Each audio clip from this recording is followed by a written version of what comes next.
സമ്പാദിച്ചു കൂട്ടാനൊന്നുമല്ല സാറേ റോഡരികിൽ ഇങ്ങനെയൊരു തട്ടുകട നടത്തുന്നത്. 28 വയസ്സുള്ള രോഗിയായ മകളെ ചികിത്സിക്കണം. അവൾക്ക് ഞങ്ങൾ മാത്രമേ ഉള്ളൂ. പക്ഷേ അതിനും അധികാരികൾ സമ്മതിക്കില്ലെന്ന് വെച്ചാലോ?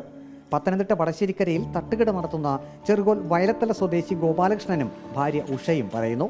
കഴിഞ്ഞ ദിവസം വടശ്ശേരിക്കര ഗ്രാമപഞ്ചായത്തിൽ നിന്നും ഒരു ഡിമാൻഡ് നോട്ടീസ് ഗോപാലകൃഷ്ണന് ലഭിച്ചു. പഞ്ചായത്ത് വക ഓട കയ്യേറി വൈദ്യുതി പോസ്റ്റിനോട് ചേർന്ന് അനധികൃതമായാണ് ഗോപാലകൃഷ്ണൻ തട്ടുകട നടത്തുന്നതെന്നും ഓവുചാലിന് മുകളിൽ തട്ടുകട സ്ഥാപിച്ചതിന് തട്ടുകട ആരംഭിച്ച 2023 നവംബർ 25 മുതൽ 2024 സെപ്റ്റംബർ 25 വരെ ആകെ 62,000 രൂപ പിഴ അടക്കണം എന്നുമാണ് ഡിമാൻഡ് നോട്ടീസിലുള്ളത്.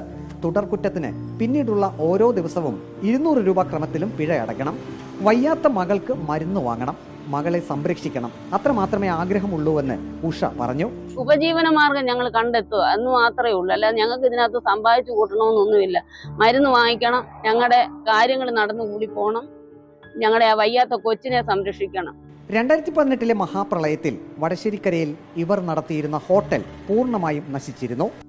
ഒരു കൊച്ച് വയ്യാത്തതാ, ഗവൺമെന്റിന്റെ ഇന്ന് 1,600 രൂപ പെൻഷൻ കിട്ടി കഴിയുന്നതാ. ഇന്ന് 27-28 വയസ്സായി. എനിക്ക് ഷുഗറുണ്ട്, ശ്വാസം മുട്ടലുണ്ട്. ഞങ്ങൾ കടയുണ്ടായിരുന്നു. ഞങ്ങൾക്ക് ഈ കോവിഡ് വന്നു കഴിഞ്ഞതിനൊക്കെ ശേഷമാണ് ഞങ്ങളുടെ ആ കട ചെയ്യാനൊക്കാതെ വന്ന് കടം കയറി മുടിഞ്ഞ് ഇച്ചിരി പൊന്നും പൊടിയും ഉള്ളത് വരെ നഷ്ടപ്പെട്ടു.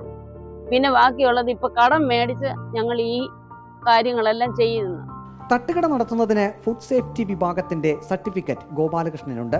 2024 ഡിസംബർ 9 വരെ ഈ സർട്ടിഫിക്കറ്റിന് കാലാവധിയുണ്ട്. കഴിഞ്ഞ ദിവസം പോലീസിന്റെ സാന്നിധ്യത്തിൽ തട്ടുകട ഒഴിപ്പിക്കുന്നതിനായി പഞ്ചായത്ത് അധികൃതർ എത്തിയതായി ഇരുവരും പറഞ്ഞു. തങ്ങളെ തട്ടുകട നടത്താൻ അധികൃതർ അനുവദിക്കണമെന്നാണ് ഗോപാലകൃഷ്ണനും ഉഷയ്ക്കും അഭ്യർത്ഥിക്കാനുള്ളത്.